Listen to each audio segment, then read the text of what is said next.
Hello everyone, if you're trying to play Subnautica 2 and you keep getting this error, your game might not have exited correctly the last time you played and your game will not launch, then you have come to the right place because in this video I'm going to show you how to fix this error on Subnautica 2 easily. So the first thing you need to do is you need to open up your game's platform. You're going to right click on Subnautica 2 here. Go into properties, go into install files and then click verify your game files here. And while it's verifying your game's files, now what you're going to do is you're going to open up your web browser and you're going to go ahead and update your graphic card's drivers. So I'll show you AMD first, afterwards I'll show you NVIDIA and Intel. You're going to click onto resources and support, click drivers, you're going to scroll down, click graphics, Radeon RX, select your graphic card series and then model.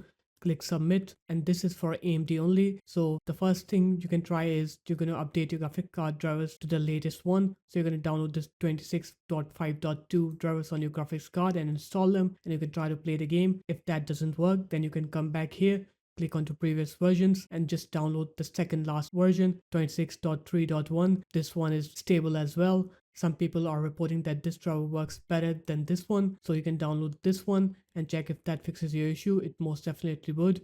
Now we're going to go on to NVIDIA.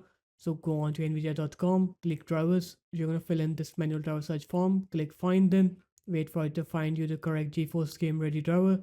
Once it's done, you're going to download the GeForce Game Ready driver and install it on your computer.